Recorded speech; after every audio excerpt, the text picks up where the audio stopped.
Pazite, globalizacija je, sa moje tačke gledišta, posle dugogodišnjeg posmatranja i pokušaja da se pronikne šta je to.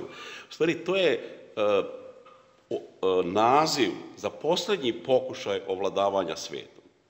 Dakle, mi imamo uzet ćemo Aleksandra Makedonskog, pa na ovamo Sulejmana Veličanstvenog, imamo različite Hitlera, različite pokušaje da se ovlada svijetom, oni su tu te svoje pokušaje definisali na različite načine, konfigurisali su različite pristupe kako da se to ostvari.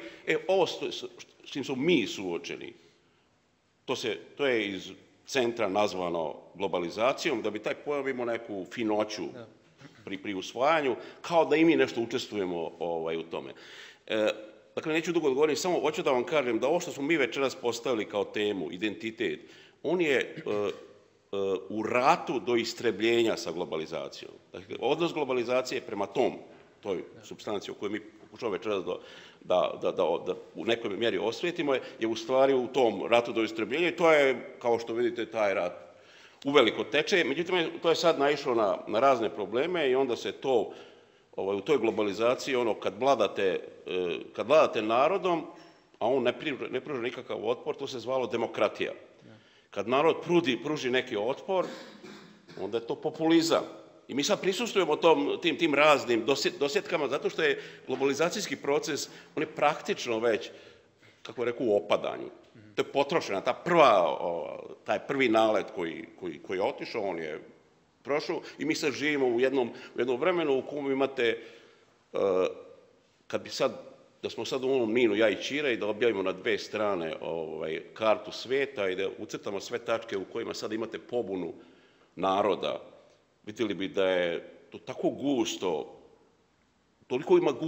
toliko mnogo tačaka na svim kontinentima koji postoje. Sad, šta je osnovna odlika ove globalizacije po mom uvidu, dakle, iz ove tačke gledišta?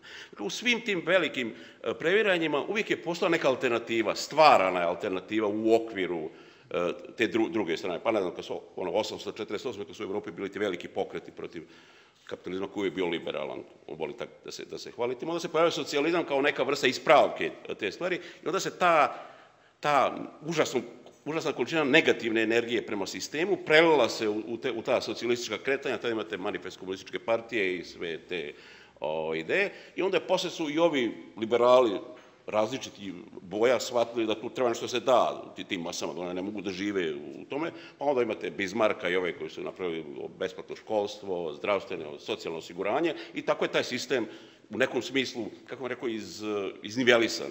Mi danas živimo u vremenu kad ne postoji nikakva alternativa. Ovi pokreti koji postoje u svijetu, oni nemaju nikakvu jedinstven neki ideološki pravac. Oni ne mogu ni na koji način, iako su pokreti istovetni,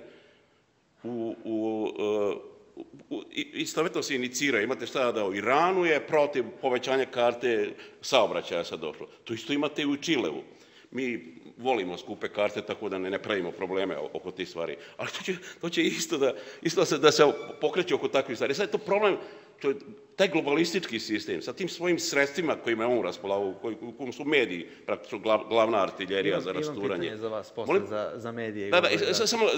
Dakle, završam, to sad mi ulazimo u tu fazu i, dakle, po mom mišljenju, taj identitet naroda, to je trenutno najugroženija supstanca, ali jedina supstanca koja u stvari će biti sposobna da globalizam uvede u neki red, prema što se pojavi neki novi osvajač koji će nam donesti neku novu ideju kako da nas bude.